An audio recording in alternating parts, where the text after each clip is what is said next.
Car చీకటిలోన కాంతిగాగా. ఈ చీకటి లాంటి నలుపు రంగు మోము ఇక్కడ కనపడుతుంటే చిగురు కస్తూరి రేఖ సన్నగా ఇలా ప్రకాశిస్తూ ఉన్న కస్తూరి రేఖ ఉందే, అది ఎంత కారు చీకట్లో కూడా గర్భగుడిలో దీపాలన్నీ ఆర్పేసినా కూడా మనకు కనపడుతుంది ఆ కస్తూరి ప్రభావం.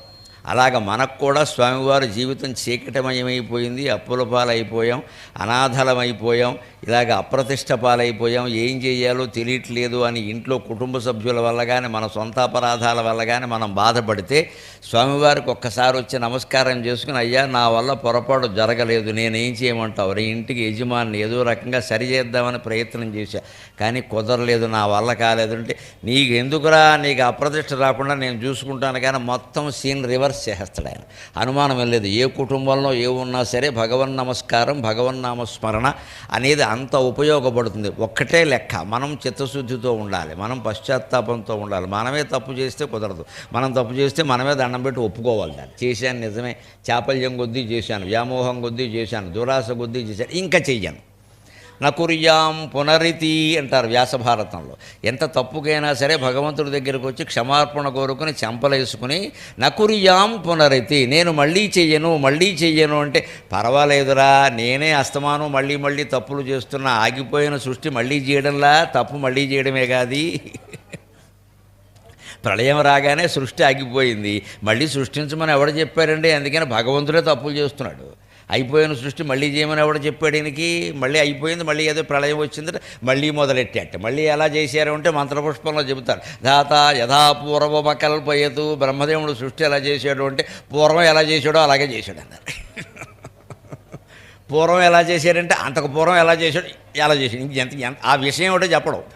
అంతకు పూర్వం ఎలా చేశాడో అలా చేశాడు, అప్పుడు ఎలా చేశాడు, అంతకు పూర్వం ఎలా చేశాడో అలా చేశాడు, అంతే లెక్క. మరి అంచేత భగవంతుడు తప్పులు చేస్తున్నాడు, ఊరికే సృష్టి మళ్ళీ మళ్ళీ ఎందుకంటే చేయడం, ఒకసారి ఆపేయచ్చు కదా.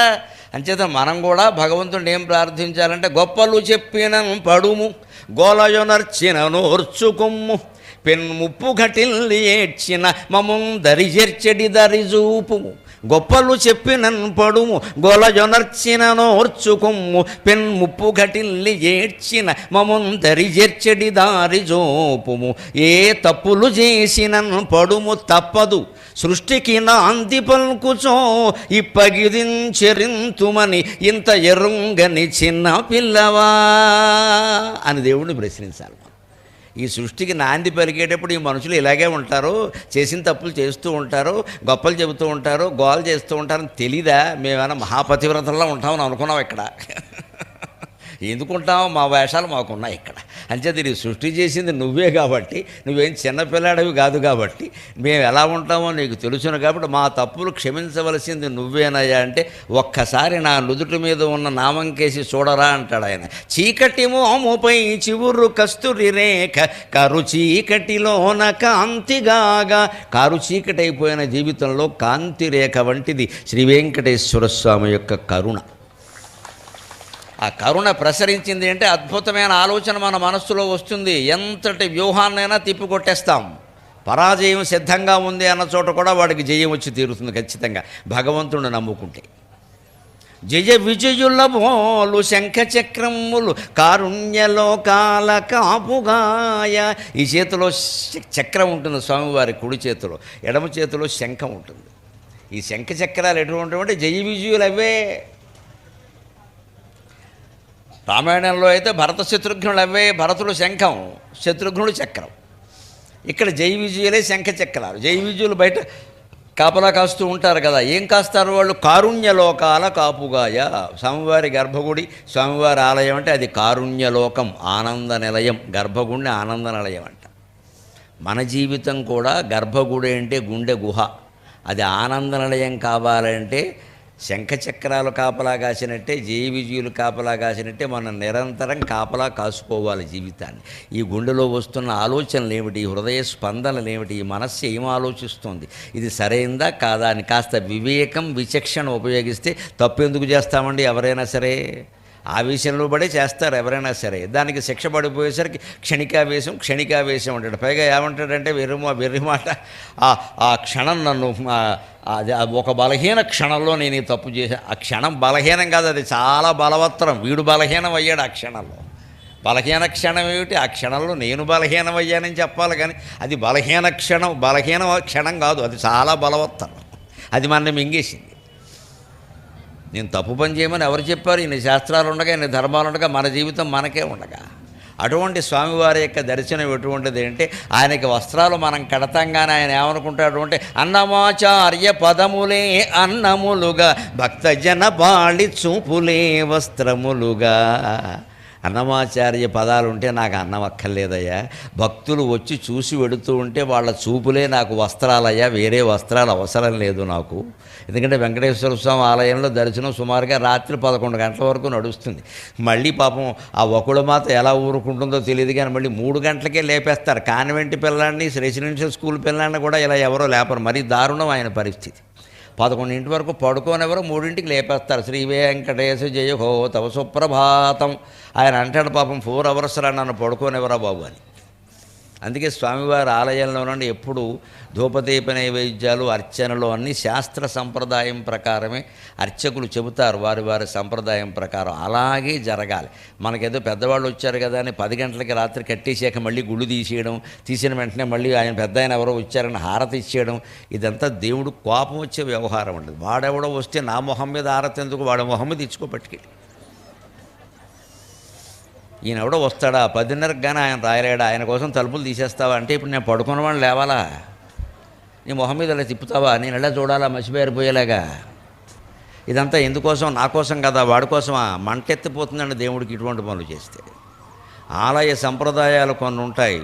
దేశ ప్రధానమంత్రి వచ్చినా సరే అర్ధరాత్రి తలుపులు తీయకూడదండి. దేవాలయం అంటే దేవాలయమే. వారిని సమయానికి రమ్మని చెప్పవలసిందే ఖచ్చితంగా. వారిని సమయానికి రమ్మని చెప్పవలసిందే అంతే. ఎంతటి వాళ్ళైనా సరే ఇన్నింటికి కట్టేస్తాం ఆలయ దర్శన వేళలో అని పెడితే, ఇన్నింటికంటే అన్నింటికే 1/2 గంట కూడా ముందు తీయడానికి వెళ్ళేది. దేవుడి కంటే పెద్దవాళ్ళు ఎవరు లేరు ఇక్కడ. దానికి మనం అందరము కట్టుబడి ఉండాలి. అప్పుడు నాకు భక్తజనపాళి చూపులే వస్త్రములుగా, కలియుగంబున నిజమైన కలనుబోలు ఏడుకొండలవాడు ఈ నిజాంపేట దైవమే ఏలుగాక. కలియుగంలో నిజమైనటువంటి కళ లాంటి వాడు ఈయనే మమ్మల్ని కాపాడునుగాక. చీకటి ముద్దపై వెలుగు శ్రీకరనామము శ్రీనివాసమై చేకురజేయు సౌఖ్యముల. చీకటి ముద్దపై వెలుగు శ్రీకరనామము శ్రీనివాసమై చేకురజేయు సౌఖ్యముల. చిత్తమునందున గొల్వ లోకమున్ నాకము చేయగలిగినది నామము కండు. లోకమున్ నాకము చేయగలిగినది నామము కండను. నిత్య సత్యమున్ వాకును శంఖ చక్రములు పాయని సాక్షులుగా తిరుపతిన్. చీకటి మోముపై వెలుగు శ్రీకరనామం, శ్రీకరమైనటువంటి దివ్యనామం నల్లని ఆయన ముఖం మీద ప్రకాశిస్తుంది. ఆ నలుపు మీద ఉండే కాంతి లేకే శ్రీనివాసం, అందుకే ఆయన శ్రీనివాసుడు అంటారు. శ్రీధశ్రీశ శ్రీనివాస శ్రీనిధి శ్రీ విభావనక, విష్ణు సహస్రంలో ఉంటాయి ఇవన్నీ కూడా. శ్రీధశ్రీశ శ్రీనివాస శ్రీనిధి శ్రీ విభావనక. శ్రీధ సంపదలను ఇస్తాడు. శ్రీశక ఆ సంపదలకు ఆయనే అధిపతి. శ్రీనివాసక శ్రీదేవి ఆయన దగ్గరే ఉంటుందంటే లక్ష్మి, సంపదలన్నీ ఆయన దగ్గరే ఉంటాయి. శ్రీనిధికి సంపదలకు ఆయన నిధి. శ్రీ విభావనక ఆ సంపదల ద్వారా వచ్చేటువంటి ఐశ్వర్య అనుభూతులన్నీ ఇవ్వగలిగిన వాడు ఆయన ఒక్కడే. ఈ వరసగా ఈ నామాల అర్థం అది. శ్రీధర శ్రీకర శ్రీజక శ్రీనిధి శ్రీ విభావనక. శ్రీధశ్రీశ శ్రీనివాసక శ్రీనిధి శ్రీ విభావనక అని వాటికి అర్థం. అందుకే శ్రీ శ్రీ శ్రీ అని ఉంటుంది అక్కడ. అది శ్రీకరనామం. అదే శ్రీనివాసమై చేకొను చిత్తమునందున గొల్వ. చేకూరజేయు సౌఖ్యముల చిత్తమునందున గొల్వ. అందరికీ రకరకాల సౌఖ్యాన్ని కలిగిస్తుంది. ఎప్పుడంటే చిత్తమునందున గొల్వ, మనస్సులో కనుక సేవ చేసినట్టయితే, మనస్సులో ఎప్పుడు ప్రార్థిస్తే. ఇక్కడ గుళ్ళో దర్శనం అనేది మనకి ఒక 5 నిమిషాలు 10 నిమిషాలు దొరుకుతుంది. కానీ మన మనస్సులో ఆయన్ని స్మరించే అవకాశం మనకి 24 గంటలు ఉంది. 24 గంటలు ఉంది, గమనించండి. భక్తులు గమనించవలసింది ఇదే. మనం గుళ్ళోకి వచ్చినప్పుడు మాత్రమే స్మరించాలి, మిగిలినప్పుడు అని ఏమీ లేదు ఇక్కడ. ఈ గుళ్ళోకి రావడం ఎందుకోసం అంటే, గుండెల్లో ఉండేటువంటి శివుడు కనపడడానికి గుళ్ళో ఉండే శివుడిని చూడడం ఒక అభ్యాసం. ఈ అభ్యాసాన్ని ఇంటి దగ్గర కొనసాగించాలి. అస్తమానం ఇక్కడ కూర్చుంటామంటే ఒప్పుకుంటారా?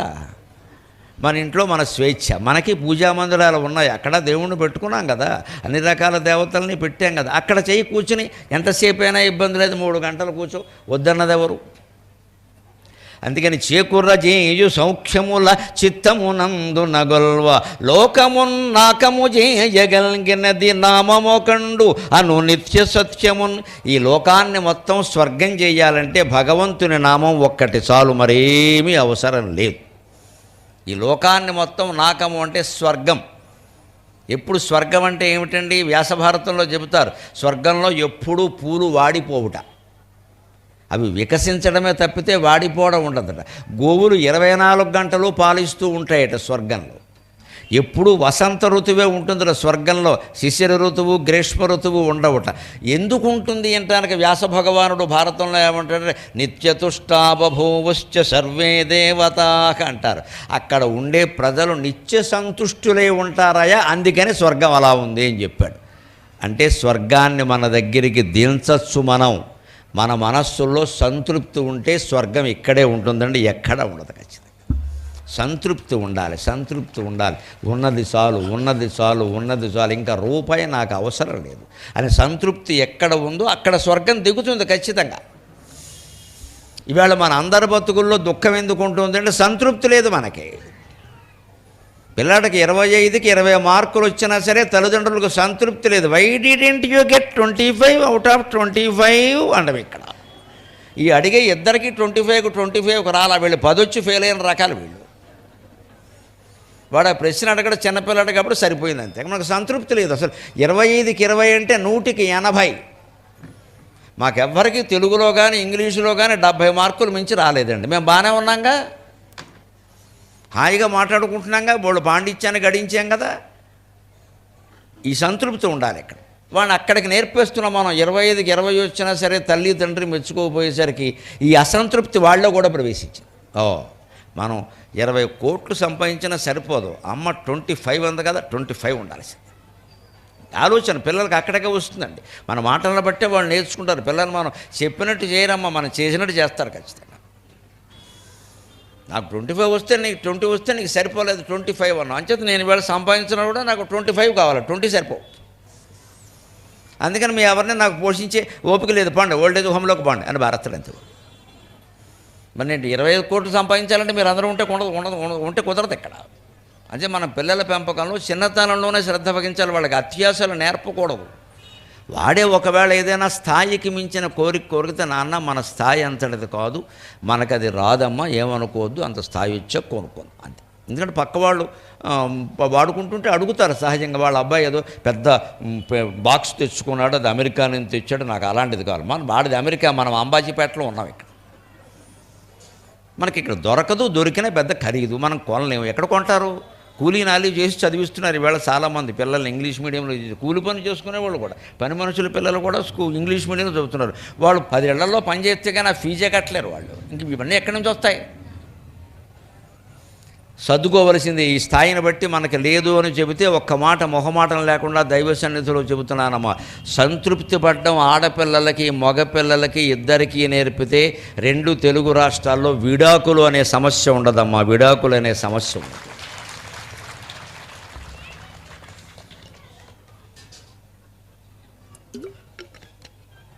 ఆ సంతృప్తి పడడం అనేది చిన్నతనంలోనే నేర్పాలి, ఆడ మగ భేదం లేకుండా.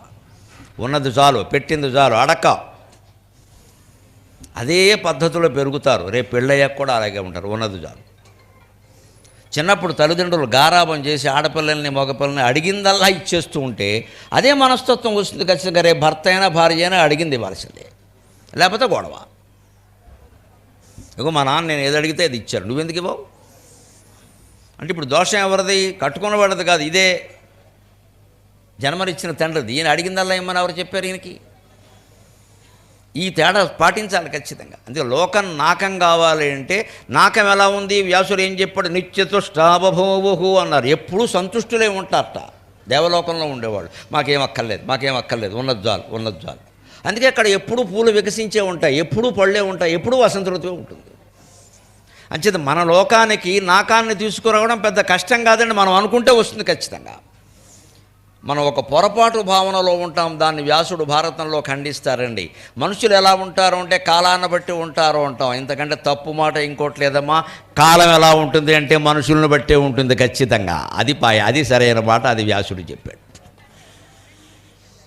కాలోవా కారణం రాజ్ఞక వ్యాసభారతంలో వస్తుంది, ఉద్యోగ పర్వంలో కుంతి కృష్ణ సంవాదంలో వస్తుంది ఈ మాట. కాలోవా కారణం రాజ్ఞక రాజావా కాలకారణం ఇతి తే సంశయం మాభూత్ రాజా కాలస్య కారణం. కాలం ఇలా ఉండడానికి మనుషులు కారణమా, మనుషులు ఇలా ఉండడానికి కాలం కారణమా అనే సందేహమే అవసరం లేదు అంటాడు భగవంతుడు కృష్ణ పరమాత్మ. ఏమిటి చెప్తాడంటే రాజా కాలస్య కారణం, కాలం చెడిపోవడానికి మనిషే కారణం. రాజా అంటే పరిపాలకులు అలా ఉండడానికి మనమేగా కారణం. ఓట్లేసి అనుకున్నది మనమే కదా, 2,000 3,000 పుచ్చేసుకుని రేపు మళ్ళీ పార్లమెంట్ రాగానే మనమే కదా సిద్ధమైపోయేది ఇక్కడ. మరి అలాంటి మనుషుల్ని ఎన్నుకున్నది మనమే కదండి. అంచేత వాళ్ళు అలా ఉండడానికి మనం కారణం, మనం ఎలా ఉండడానికి మన బుద్ధి కారణం. ఇంకా కాలాన్ని కూడా కలికాలం అమ్మ, కలికాలమే లేదు, మొత్తం చలికాలం అంతా నీ ఇంట్లో ఉంది అక్కడ. ఈ కలికాలం మాట ఎందుకు వస్తుందంటే ఎస్కేపిజం, తప్పించుకోవడానికి. కృతయుగం, త్రేతాయుగం, ద్వాపర యుగం, కలియుగం ఇదంతా మనం చేసుకున్నదండి. ఋషులేం గీతలు గీయలేదండి ఎక్కడాను, ఇదంతా మనం చేసుకున్నదే. దాంట్లో పైగా చేసుకుని మనం ఏం చేసేస్తున్నాం అంటే ఇలాగే ఉంటుంది కలికాలం అంటే ఇంక అడ్జస్ట్ అయిపో, ఈ అవినీతికి, ఈ దుర్మార్గానికి, ఈ గొడవలకి సర్దేసుకో. ఏం సర్దేసుకుంటావు పీకలు తెగిపోతుంటే? మనం మారాలి, సమాజం మారేలా చూడాలి. అదే భగవత్ చైతన్యం అంటే. ఆధ్యాత్మికత అంటే చేత కాకుండా కూర్చోవడం కాదమ్మా, అదొక విప్లవం, అదొక దీప్తి, అదొక చైతన్యం. ఆ చైతన్యం కోసమే ఈ జీవుడు నానా యాతనలు పడి మాట్లాడుతున్నాడమ్మా. దయచేసి అర్థం చేసుకోండి. చైతన్యం రావాలి మనుషులు. నీ జీవితానికి నువ్వు బాధ్యత వహించాలి. కాలాన్ని ఎందుకంటావు, జాతకాలను ఎందుకంటావు, ఎవరినో ఎందుకంటావు? ఒక్కోసారి కోపం వస్తే కన్న తల్లిదండ్రులే అంటావు, మా మేలా పుట్టించిందని. అమ్మ తప్పు చేసిందా? ఏ అమ్మ తప్పు చేసి పుట్టిస్తుందండి? ఏ కొడుకుతో ఏ తండ్రి తప్పు చేసి పుట్టిస్తాడండి? మనం తోసేస్తాం అంతే. ఎందుకంటే మన తప్పు మనం ఒప్పుకోవడం ఇష్టం లేక. అదే చెబుతున్నాడు వ్యాసుడు. మనుషులే కాలానికి కారణం, కాలం ఇలా ఉండడానికి మనుషులే కారణం, మనుషులు ఇలా ఉండడానికి కాలం కారణం. మన మనస్సును మార్చుకుంటే లోకమంతా మారుతుందమ్మా, లోకమంతా మారుతుంది. మనం మారితే ప్రపంచం అంతా మారుతుంది. స్వీయ పరివర్తనే విశ్వ పరివర్తన. నువ్వు ఒక్కడివి మారు ముందు. అసలు నీకు మారడం ఇష్టం లేదు, ఇష్టం లేక ఏమంటావు? కలికాలం ఇలాగే వాడు చెప్పాడు, నీ బాబు చెప్పాడు, నీ తాత చెప్పాడు, ఎక్కడ ఇలాగే ఉంటుందని ఎక్కడ చెప్పలా. అలా ఉండమని నీకు చెప్పలేదు ఇక్కడ. నువ్వు ఇంకోలా ఉండొచ్చు ఖచ్చితంగా. నువ్వు మనస్సులో స్థిరమైన సంకల్పం చేసుకుంటే, అసలు మన మనస్సు కంటే బుద్ధికి ప్రాధాన్యం ఇస్తే బాగుంటుందండి జీవితం. బుద్ధి నిశ్చయంగా ఆలోచిస్తుంది. అందుకే ఏదైనా తప్పు చేసినప్పుడు గమనించండి, ఎవరన్నా మనస్సులో ఏదో అనరు, బుద్ధి లేదా అంటారు. అప్పుడు అనరు. మనస్సు లేదా అని ఎప్పుడంటే పసిపిల్లలు గిల్లీసి రెక్కేసి కుట్టేసేవనుకో, మానవత్వం లేదా మనస్సు లేదా అంటారు. అది వేరు. తప్పు పని చేస్తే బుద్ధి లేదా అంటారు. అంటే ఒక తప్పుడు ఆలోచన మనస్సులో వస్తుంది, అది సహజమండి, దానికి కంగారు పడక్కలా. చాలా ఆలోచనలు వస్తాయి, ఏ మనిషికైనా వస్తాయి. ఆలోచన రాగానే నాకు ఇలాంటి ఆలోచనలు వస్తున్నాయి. ఆలోచన అంటే గాలి ఒక రకంగా ఉంటుందా? ఇప్పుడు మనం అందరం ఇక్కడ లేవనుకోండి, ఇక్కడ వీస్తున్న గాలి అంతా చాలా స్వచ్ఛంగా ఉంటుందండి, హాయిగా. మనం ఇక్కడ మొత్తం ఇన్ని వేల మంది పోగైపోయాము. ఇక్కడ గాలిలో తేడా వస్తుందమ్మా ఖచ్చితంగా. అంతే. గాలి ఎలా ఉండడానికి మనం కారణంగా తెలిసిపోయింది కదా. మనం అలా ఉండడానికి గాలి కారణం కాదండి, గాలి ఎలా ఉండడానికి మనమే కారణం. అంచేత కాలం ఎలా ఉండడానికి మనమే కారణం. మనం బాగుంటే బాగుంటుంది. అది ఇంత ఇరుగ్గా ఉన్న చోట కూడా కూర్చోవడం ఇబ్బంది అయితే, నీకు నిజంగా గాలి కావాలంటే బయటికి వెళ్ళి హాయిగా అక్కడ నుంచోవచ్చు, అక్కడ కూడా వినపడుతుంది. గాలి పీల్చొద్దని నేను ఎవరూ అనలేదు, నీ నిర్ణయం నువ్వు తీసుకోవచ్చు.